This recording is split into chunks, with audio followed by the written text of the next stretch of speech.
everyone, and welcome to my channel. If you're new here, we talk a lot about self-help and self-care, self-love. Talk a little bit about autism and perspective, and just this is a channel that I kind of made as I am learning how to love myself as myself and just learning all these things just to help share my journey, but also to give me accountability so that I have things that I need to do every week to be able to care for myself, and just in general it helps me to kind of, I guess, vlog it and make sure that, hey, I have something to report. So anyway, I hope you are all having a wonderful Tuesday. This one's going to be short. I'm really not feeling it. I have been having a hard time sleeping, and I was like, oh, maybe the moon is full, because I mean, that's, for certain people that's a thing, and but it's not. I just am feeling very angsty. And so one of the things that we talk about is perspective, and I have yet to speak about that. So you know, we all have hard things in our lives. We all have people and places and situations that we find very difficult.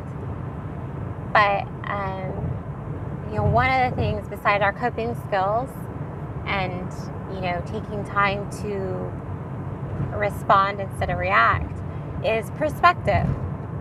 And you could have a glass half empty or a glass half full. I'm pretty much, the glass is middle, fair to middling, which, from my perspective, that's not too bad, but from other people that could sound very pragmatic. I'm a dreamer in the extent that I want things, but I know that I have to work hard to get them, and I'm not afraid to do it. I am unrealistic sometimes, but mostly unrealistic in the amount of perfectionism that I require of myself. And of course, that goes into other people. So that can make it difficult, you know, to be able to, I guess, you know, we all have standards. We all have things in our mind that we want and we hope and we dream for. And when we are children, we have that, and it doesn't really go away. So learning how to cope with that. And I'm sorry, my case thingy is just being all over the place right now, so bear with me. But anyway, lately I have really been, you know, I talk a lot about mindful moments and our emotions and how they just kind of happen. And I've really been having a lot of happenings lately. I have PTSD, which is something that, you know, no, I've never been to war. But when we experience trauma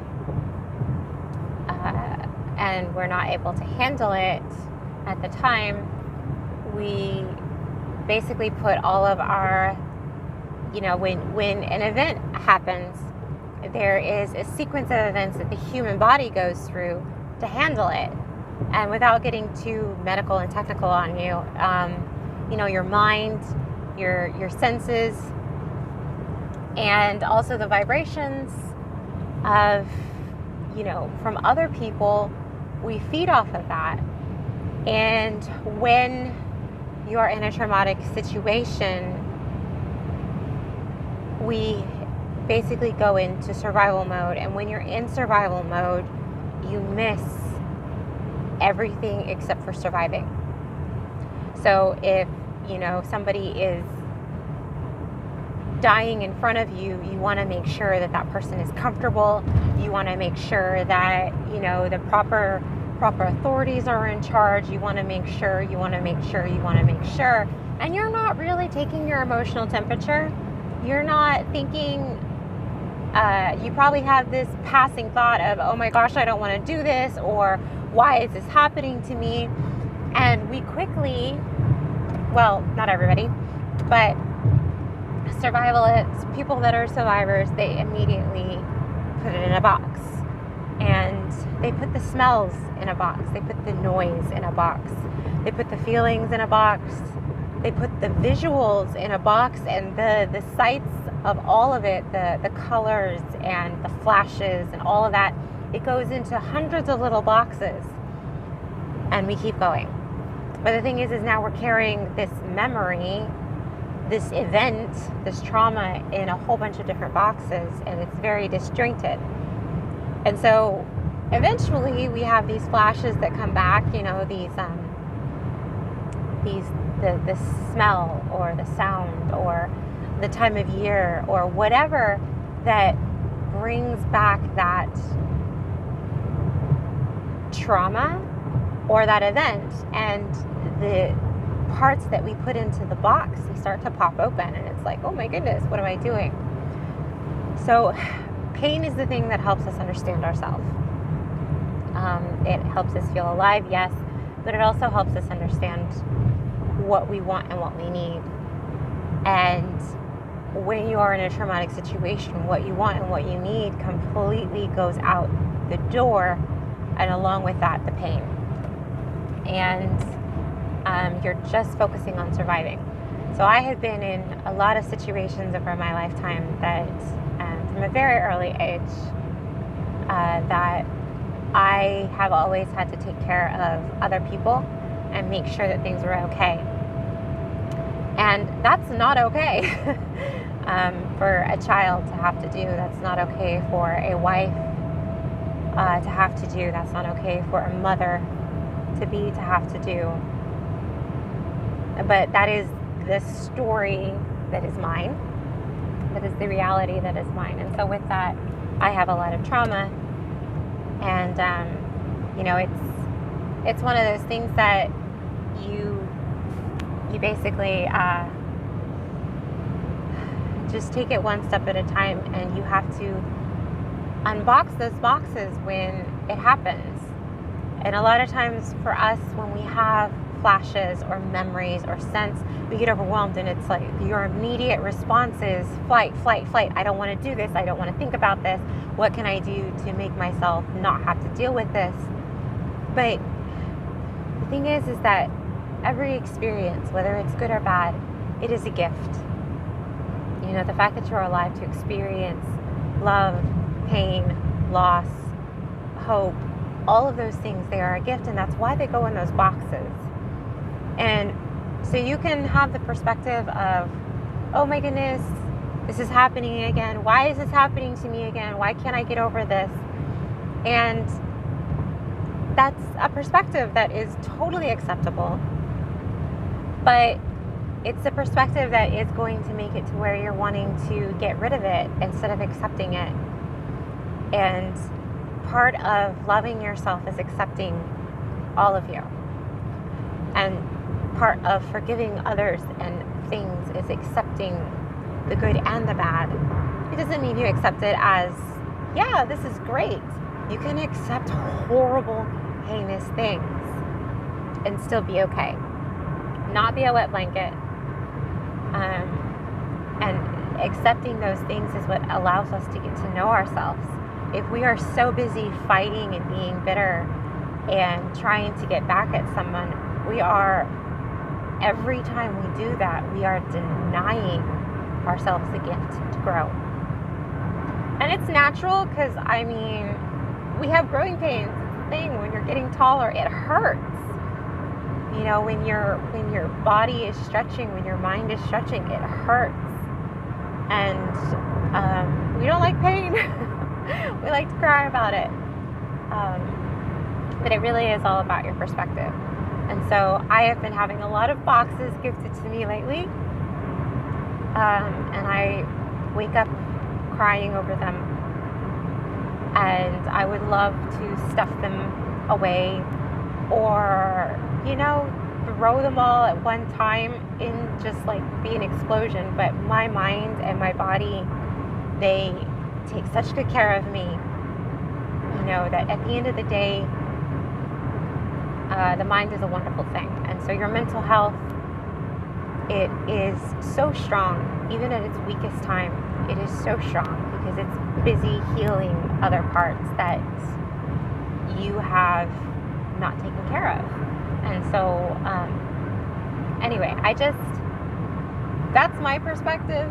Everybody is entitled to their own. As I am remembering things, the losses that I have been too tired or kept myself too busy or tried to distract myself away from or tried to romanticize that, no, this really wasn't happening. Gaslighting is basically when you are aware of a reality, but someone or something, and that someone or something can be yourself even, tells you that no, it's really not what you think it is, and you get confused. Your reality becomes confused. And when you have experienced trauma, which we all have, we quasi gaslight ourselves into thinking that it really wasn't that bad, but it ends up coming back to get you, and it just happens. So, like I said, just take those moments and kind of breathe it in,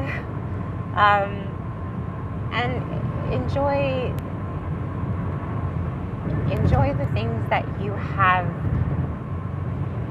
that you didn't have before, when you're done with it. So one of the things that I have today that I didn't have before, actually two of the things, and these are simple things, and you're thinking, what? This is not that big of a deal. But to me, this morning I had the choice. Did I want to take a shower or did I want to walk? And I had that time and I had that choice. Not too long ago, that wasn't even an option. To have a choice to eat and walk and shower, it was something that I had no time to do, and now I do. And I went in the shower. I desired a shower because my 11-year-old came and sniffed me and said that I needed a shower. Thank you, children, for your honesty. But anyway, the other thing is I was in the shower and I was looking at the kids' soap. And I love that my children know how to make things go a long way, because we have been there to where I didn't know when I was going to be able to get more, and so we learned to make a little go a long way. And it is sad to me that we have been there, but at the same time, I'm really, really happy that they are able to, water down the soap a little bit. No, it's not as effective, especially when you have prepubescent children. But, I went under the sink and I got the extra soap and I added it to it, and that right there was a gift. So, the little things, it's all in your perspective. I told my daughter today, she has ridiculously curly hair, and I know it's hard. It's hard to brush it. She has a lot of special needs. Her her muscle mass is very low, and tone and everything, and those motor skills, you don't think about brushing your hair, how hard it is, but her hair, and she doesn't want to cut it, and I want her to have the hair that she wants, but she has to take care of it. And I told her, I said, you need to brush it at least once a day, and that hasn't been happening, and we put it back in braids and everything, but you still have to take care of it. It has to be oiled and all that, because she has African American mixture in her hair. And we kind of had to have this talk of, yes, it is a hard thing. We have to do hard things every day. And if mommy didn't go to work, if mommy didn't buy your clothes or get your food, those are all hard things. It's hard to think ahead of them. I have to get up every day and I have to do them. And if I don't, what happens? And she immediately was like, well, I don't get to eat. I was like, yeah, but it's a hard thing. I don't want to have to do it. I would just rather do the nice things. And, getting your clothes together, that's hard for me sometimes. And if I don't do it, what happens? I don't have any clothes to wear, mommy. I was like, yes.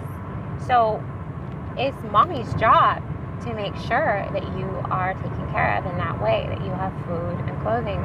And if I don't do that, then it makes your job, it gives you way more work to do. Because yes, you can do it. And I mean, I can brush your hair. But these are hard things that I choose to do so that you have your things to do. And when you choose not to do your hard things, it's just your hair. But if that is the person you want to be, what's going to happen when you don't want to do the hard things for people? And she immediately said, well, the people won't be there. And I was like, people are hard. Life is hard. Being around people, you have to make hard decisions all the time. And you have to do the hard things. And so if today brushing your hair and washing your face is the hardest thing you have to do, then you had a good day. She was like, oh. I was like, yes. So what are we going to try to do? You know, sometimes you'll forget. And it's easier to not do it. But it took you so much longer this time to brush it than if you would have done it every day. So anyway, that's my perspective. We talked about it, and you know, say what you want, say what you will. I'm probably gonna have to keep reminding her because yes, brushing your hair is a hard time. I even have a hard time brushing my hair, and I'm 33. But it's those little things that, you know, if I think it was Alice in Wonderland or something like that. You know, I do 6 impossible things to start my day off, and you know, I think at least doing one of those is great. And even if the most impossible thing you did today was getting out of bed, you did awesome.